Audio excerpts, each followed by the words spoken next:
अस्सलाम वालेकुम सब दोस्तों को जुमातुल मुबारक। और ताज़ा तरीन यही है कि कोई ताज़ा तरीन ख़बर नहीं आई है ISPR की तरफ से, जो आजकल ख़बरों का सबसे बड़ा सोर्स समझा जा रहा है पाकिस्तान में, और ख़ास तौर पर जब से जनरल फैज़ हमीद मिलिट्री की तहवील में है और उनका कोर्ट मार्शल शुरू हो चुका है, जैसे ये बताया गया है ISPR की तरफ से। ये शोबा ताल्लुकात आमा है, inter services public relations department है, और बहुत इसका असर है ज़ाहिर है ख़बरों के हवाले से, ख़ास तौर पर ख़बरें जो हमें आर्म्ड फोर्सेस की तरफ से आती हैं। या इस ताज़ा तरीन सूरत हाल में जो चीज़ सामने है कि स्पेकुलेशंस हैं, मुमकिनात की चीज़ें चल रही हैं। सोशल मीडिया पर जाएं, टेलीविज़न पर जाएं, मुख्तलिफ़ प्लेटफॉर्म्स पर जाएं तो मुमकिनात हैं कि आगे क्या हो सकता है, आगे कौन कौन गिरफ़्तार होने जा रहा है वगैरह वगैरह। तो 3 जो गिरफ़्तार हुए कल, उनकी ख़बरें brigadier Ghaffar retired, brigadier Naeem और एक कर्नल साहब हैं जो गिरफ़्तार हो चुके हैं जनरल फैज़ हमीद के हवाले से, रिटायर्ड फैज़ हमीद यार। ये तो ख़बरें।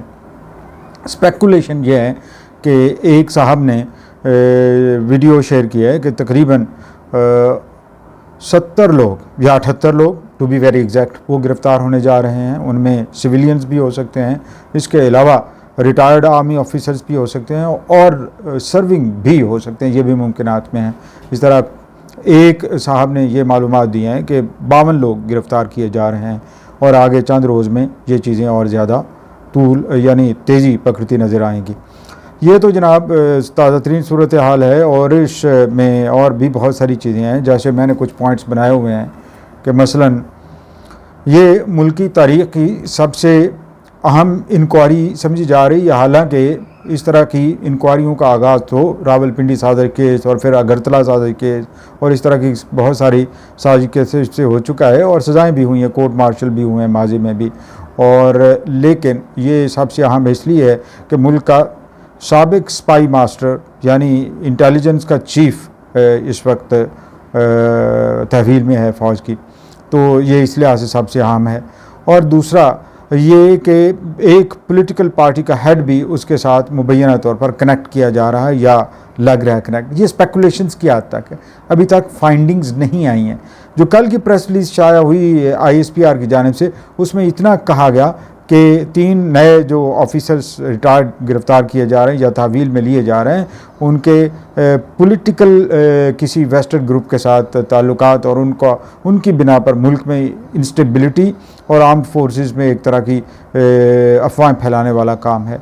तो ये दोनों ख़तरनाक चीज़ें हैं। आर्मी एक्ट के तहत इनके ख़िलाफ़ अगर कार्रवाई होती है तो आर्टिकल 31 के तहत तो सबसे ज़्यादा सज़ाए मौत है, और आर्टिकल 45 के तहत होती है तो फिर 5 साल की सज़ा है। अभी तक चार्जशीट सामने नहीं है, तो इसलिए कुछ कहा नहीं जा सकता कि क्या होने जा रहा है।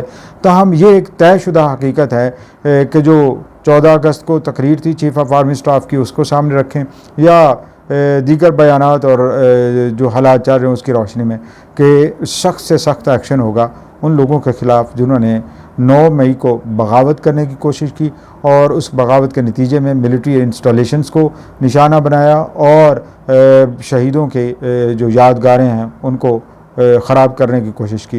ये बहुत बड़े जुराइम हैं।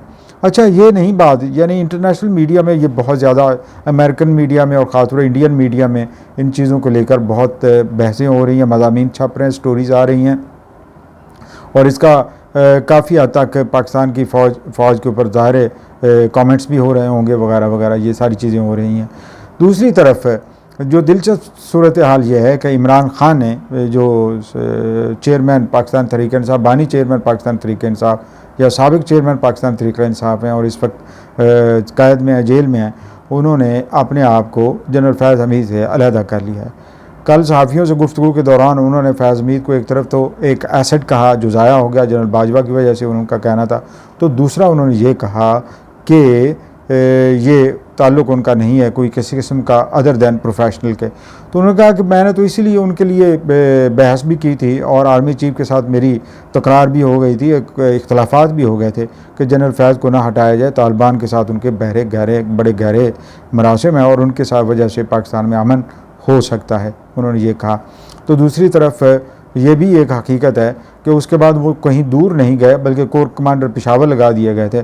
तो कोर कमांडर पेशावर का बड़ा किरदार होता है, ख़ास तौर पर अफ़गानिस्तान के साथ ताल्लुकात के हवाले से, या अफ़गानिस्तान में तालिबान और गवर्नमेंट और पाकिस्तान गवर्नमेंट के साथ रवाबित के हवाले से, और लॉ एंड ऑर्डर के हवाले से खैबर पख्तूनख्वा में जो इस वक्त अच्छा खासा लाकानूनियत की जद में है। ये तो चीज़ है। अच्छा, पॉलिटिकल पार्टी यानी पाकिस्तान तहरीक इंसाफ के अंदर भी कॉन्फ्लिक्ट्स मुसलसल देखने में आ रही हैं और एक सरासीमगी का आलम है। ये सरासीमगी बड़ी दिलचस्प भी है और बड़ी मानी खेज़ भी है कि कैसे पंजाब की क़यादत यानी PTI की क़यादत जो कर रहे थे दूसरे हमाद अज़हर, ये साबिक़ वज़ीर हैं विफाकी और इसके अलावा रूपोश रहे हैं काफ़ी अर्से तक। 9 मई के वाक़यात की ज़िम्मेदारी इन पर भी है। तो ये काफ़ी इन्होंने डिस्टेंस कर लिया अपने आप को और रिज़ाइन कर दिया पाकिस्तान तहरीक इंसाफ के ओहदे से, सदारत के ओहदे से जो सूबाई सदारत है। और इसके साथ साथ और भी बहुत सारी तब्दीलियाँ रूनमा हुई हैं। तहरीक इंसाफ के अंदर भी एक टूट फूट हो सकती है। इतनी सरासीमगी 9 मई के बाद, पकड़ धक्कड़ के बाद भी नहीं हुई थी जितनी अब खामोशी है पाकिस्तान तहरीक इंसाफ के अंदर, कैंप्स के अंदर।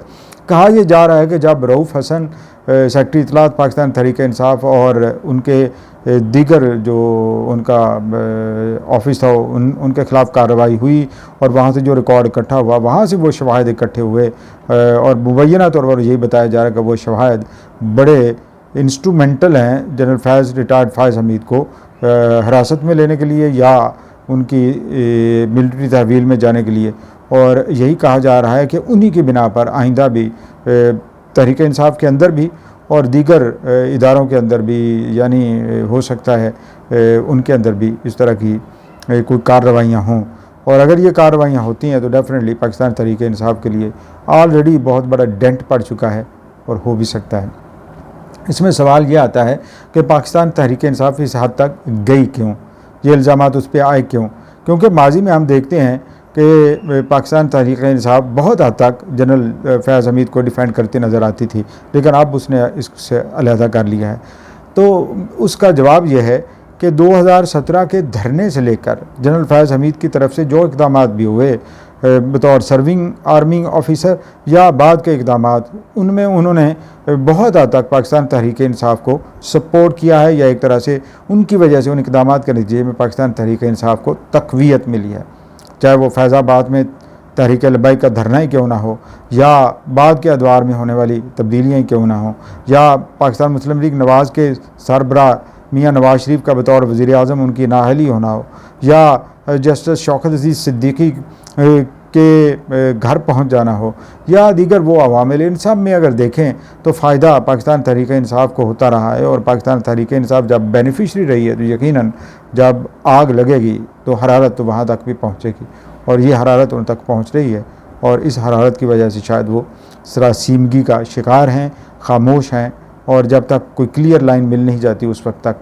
ख़ास तौर पर इमरान खान का अपना रवैया भी कल काफ़ी गुस्से वाला था।